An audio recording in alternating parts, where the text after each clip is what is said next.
Estamos ya de retorno nuevamente con Hágase Justicia y en esta oportunidad está con nosotros invitado el economista Juan Mayta para hablar pues sobre esta coyuntura política que también está afectando, está empañando y mermando a la economía del Perú, teniendo en cuenta que el dólar subió últimamente a 3.80 y esto ha permitido la alza del precio del pan y de otros productos. ¿Cómo estás, Juan Mayta? Buenas tardes, gracias por venir a Hágase Justicia. Wilson, buenas tardes, muchas gracias por la invitación y un saludo a tu amable audiencia.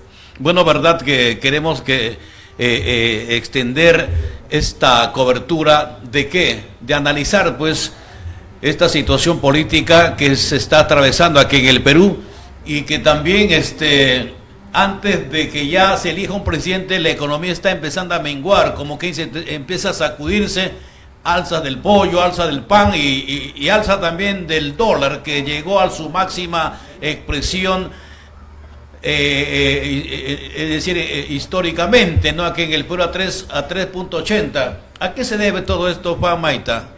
Wilson, se debe a algunas manifestaciones iniciales de cuando un país entra en una crisis o inestabilidad política, social, sanitaria y en este caso económica también, como consecuencia. Sí es cierto que hace muy pocos días alcanzamos un récord en la subida del tipo de cambio, que es el precio del dólar. Claro, eso es 3.84. Claro, o sea, traigo esta colación muy aparte ya de que hemos sido pues un Perú, uno de los que más ha sufrido pues la caída del PBI, ¿no? Seguido desde Argentina, muy aparte que hemos sido uno de los que más muertos hemos tenido en esta pandemia, muy aparte de que más pobreza, más desempleados, o sea, muy aparte de eso, se ha visto pues en esta semana esto debido a esta situación política en elegir dos candidatos para que sea nuestro representante en el Ejecutivo. Efectivamente, justamente las manifestaciones de todo este embrollo político, de esta indecisión de la ciudadanía, con justa razón, porque como no nos muestran las propuestas claras, no nos muestran los equipos técnicos, no nos muestran de dónde van a financiar tantas propuestas bonitas, entonces naturalmente las expectativas de los agentes económicos, Wilson, empiezan a deteriorarse. Las familias ya no tienen la misma confianza, ya no van a consumir lo mismo, ya no van a invertir a través de las empresas también lo mismo que hace meses atrás o años atrás. Entonces las expectativas están diluyéndose, están decreciendo, ¿no? Significa que están retrasando sus decisiones de consumo, están retrasando sus decisiones de inversión. Y eso es importante, ¿por qué? Porque si no hay inversión en una economía, de inmediato los motores de la economía empiezan a deteriorarse, empieza a volar más bajo y de repente aumenta la pobreza, como ya hemos notado, aumenta el desempleo, se reduce el nivel de los ingresos y todos los problemas sociales empiezan a aparecer, empezando por inseguridad, los asaltos y todo eso como consecuencia de una situación precaria en cuanto a lo político y a lo social y a lo económico. Bueno, ahora pues se va a dar un debate que va a ser en Chota, va a ser la una. En unos instantes. Sí, entonces ¿usted cree que esto va a marcar alguna diferencia, algunas pautas? ¿Va a revertir en algo? ¿Va a cambiar en algo? ¿O qué piensa usted en el marco? O sea, vayamos en la visión económica. Ajá. Un debate siempre es importante, Wilson. ¿Por qué? Porque más que nada en una segunda vuelta, ya los reflectores no están disipados en una cantidad de candidatos como en la primera vuelta.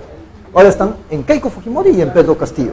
Entonces, cualquier error lo va a costar muchos votos. En el caso del debate particular de hoy, que se ha confirmado, digamos, con ciertas dudas al inicio, hasta el día de ayer en la noche no está nada confirmado, felizmente se va a dar, pero la gran debilidad es que solamente va a ser expositivo, no va a haber intercambio, por lo menos es lo que han mencionado. Entonces, si es que no tenemos un debate alturado, un debate con propuestas, lo que vamos a tener es la continuidad de esta incertidumbre. La gente no va a saber por quién votar exactamente, ni por Pedro Castillo, ni por Keiko Fujimori. ¿Por qué? Porque no nos dicen nada. Según las reglas, solo va a ser exposición nada más. No va a haber intercambio, no va a haber réplicas, no va a haber dúplicas, no va a haber tríplicas. Eso es lo último que han señalado. Bueno, pero de todas maneras, ayuda. Estas exposiciones también tienen que ser claras. Efectivamente. Tiene que tener un fundamento, sin huecos algunos. Por supuesto, Wilson. Mira, y yo particularmente quisiera que hablen de 4 temas. Y seguramente porque la ciudadanía necesita conocer. Fundamentalmente lo que acá el pueblo está esperando, el tema económico. Ese es lo principal. Si es que no comemos, nos morimos. Pandemia, nos podemos cuidar, pero si no comemos, si es que no tenemos trabajo, no tenemos ingresos para mantener a nuestras familias, para darles alimentación, salud, vivienda, nos morimos. Entonces, eso es lo más importante. Es decir, la pandemia más grande aquí no tanto es el COVID-19, sino acá es trabajo para comer el hambre, ¿no? Mayormente. ¿Cómo aplacamos el hambre? ¿Cómo mantenemos la familia? ¿Cómo nos reactivamos? Efectivamente. Y para eso, pues, no nos podemos dejar de engañar por ciertas propuestas un tanto descabelladas y trasnochadas. ¿Por qué, Wilson? Porque si es que no se genera trabajo, nada va a funcionar. Todos los males se van a hacer presentes, se destapa la caja de Pandora y salen todos los males habidos y por haber. Entonces, en este caso, lo que el gobierno tiene que hacer es promover, y eso nos tienen que decir en los debates Keiko Fujimori y Pedro Castillo. Es decir, ¿qué es lo que van a hacer en las áreas específicas? De 4 puntos importantes, ¿no? Y a ver, ¿cuáles son los 4 puntos importantes que hoy la población está pues ansiosa, deseosa de que los candidatos se expresen en este debate inicial que se va a dar? Hay muchos puntos, pero resumiendo, y los 4 más importantes, y no lo digo yo, sino lo puede decir el Foro Económico Mundial o la Organización para la Cooperación y Desarrollo Económicos. Los 4 aspectos importantes son: el primero, institucionalidad, es decir, las reglas de juego que estén permanentes en el tiempo, la estabilidad jurídica, la estabilidad tributaria, la estabilidad laboral, todas las reglas de juego de un país. Si es que eso está cambiando a cada rato o reiniciando, entonces no hay confianza, los inversionistas llegan, miran y se van. Están de pasada, se van a Chile, a Colombia, etc. En segundo lugar, la estabilidad macroeconómica. ¿Y qué significa la estabilidad macroeconómica? Significa que el país debe tener cimientos sólidos en cuanto a las cifras macro. Significa que no debe haber una deuda pública muy grande, significa que el déficit fiscal debe ser controlado, significa que los índices de, digamos, empleo, inflación deben estar básicamente controlados. Inflación, estamos muy bien, por eso que el Perú está entre los países que mejor manejo macroeconómico tienen. Eso ayuda, pero es un pilar. El otro es las instituciones, y en las instituciones estamos muy débiles.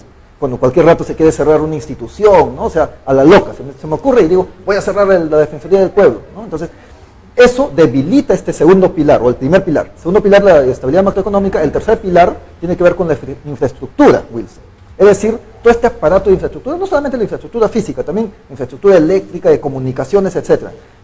Puertos, aeropuertos, vías de tren, autopistas transversales de la costa a la sierra y la selva, todo eso. Entonces, si eso se desarrolla, Wilson, tenemos un país que va a caminar rumbo al desarrollo. Ahí sí vamos a pensar en ingresar al club de los países desarrollados. Y en cuarto lugar, lo básico, educación y salud, que no se puede descuidar, la educación básica pero y salud. Fundamentalmente la gente quiere saber cómo se va a combatir la pandemia, cómo se va a traer la vacuna, que hasta el momento, al parecer, uno de los partidos ha sido muy claro, pero si en el otro hasta ahora no se sabe nada al respecto. ¿Cómo lo va a hacer? Hay una debilidad muy grande en el plan de gobierno de Pedro Castillo, y los votantes que están pensando en hacerlo por Pedro Castillo deberían ser más exigentes. Su plan de gobierno no contempla por escrito el manejo de la pandemia. ¿Por qué? Porque fue escrito antes de la pandemia, por Vladimir Cerrón. Entonces, lo que se debería exigirles es que nos digan exactamente, por escrito, qué es lo que van a hacer en el manejo de la pandemia, porque es a corto plazo, es ahora. No vas a pensar en 5 o 10 años, ahora mismo. Claro. Si ganan el 28 de julio, ¿qué medidas para poder revertir? Porque lo que estamos viviendo actualmente, Wilson, es una catástrofe. Lástimamente que nos hemos acostumbrado a esta situación donde todos los días hay muertos, donde todos los días hay contagiados, donde todos los días la gente se muere en los hospitales esperando una cama UCI, etc. Entonces, eso pensamos que es normal y que todos los países están. No, el Perú está en estos momentos en la peor forma. Y ya lo venimos diciendo desde el año pasado, con la caída de la economía de más del 30% en un trimestre, con la mayor cantidad de muertos por cada 100.000 habitantes, etcétera, etcétera. Entonces, pero esto sí hay que aclararlo, Wilson. Y esto es importante y ojalá que lo puedan recordar los que nos están viendo, tus televidentes que son muy bien informados. el manejo del país en los últimos 20 años no lo ha hecho ni la derecha ni la izquierda. Hay que ser completamente sinceros. Entonces, si y no lo directos. hizo la derecha ni la izquierda, ¿quién lo hizo? Los que han manejado el país son los progresistas, estos señores que se les denomina despectivamente caviares y que ellos se ofenden, pero que son caviares. Es decir, estas personas que se acostumbran a dirigir el país desde las oficinas, escriben sus plancitos, tratan de dirigir el país desde 4 paredes, con una pantallita adelante y hablando de todos los días a la prensa para que puedan llegar al país. ¿Y qué significa un gobierno progresista? Significa esas medidas que tienen más importancia, por ejemplo, el hecho de que se pueda discutir en estos momentos la ley del aborto, o el matrimonio homosexual, o la adopción por parejas gays, etc. Eso, por supuesto que es parte de la vida y lo respetamos, absolutamente, pero eso no es prioridad.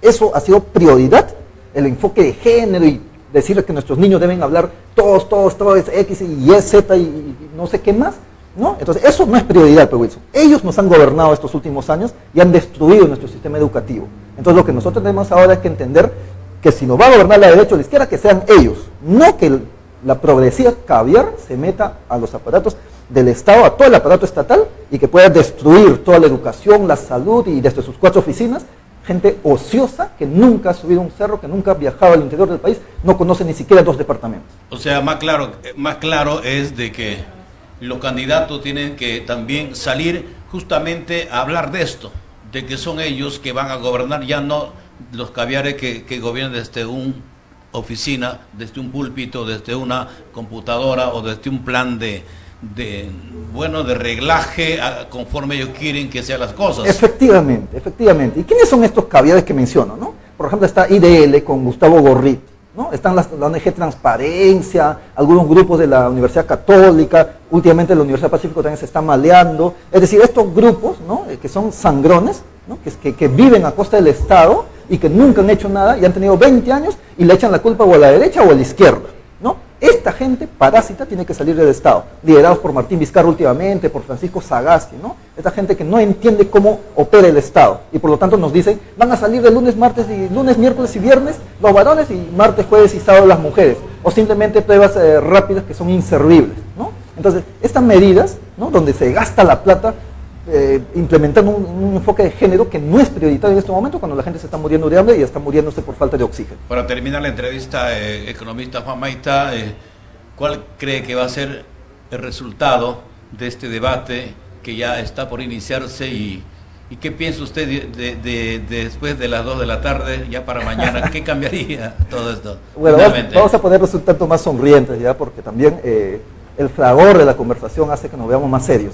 Yo creo que va a ser un debate intrascendente, Wilson, porque no va a haber intercambio, ya lo han demostrado, y estaba leyendo también. ¿Usted no va a tener mayor interés o cobertura o mayor fundamento como para despejar inquietud y decisiones de miles de peruanos? Claro, porque evidentemente. Lo más probable es que Pedro Castillo y Keiko Fujimori expongan todo su plan, según lo que pueden, alguno leerá, el otro expondrá, tratará de dar sus ideas, pero no es igual cuando hay intercambio, ¿no? Cuando el candidato A dice una cosa y el candidato B da una réplica y le dice, claro, así no se hace, ¿no? ¿Cómo vas a hacer eso? Entonces, en ese momento se ve el temperamento del candidato, pero como eso no va a haber, seguramente son estrategias tratándose también para evitar pues cierta euforia de algunos más que van ya por otro lindero, ¿no? Para evitar violencia, más claro. Sí, lastimosamente el equipo técnico de Pedro Castillo no ha dado muestras, yo espero que mejore porque tengo mucho aprecio por algunos integrantes del equipo de Pedro Castillo, así como también de Keiko Fujimori, pero en este caso particular, para este debate, ellos han estado distantes, no han puesto las cosas claras, han estado dando rodeos. Ojalá que para los debates organizados por el Jurado Nacional de Elecciones sean mucho más productivos. Claro. Muchas gracias, economista Juan Maita. Vamos a una breve pausa comercial y volvemos ya con la dirigente Daría Lozano.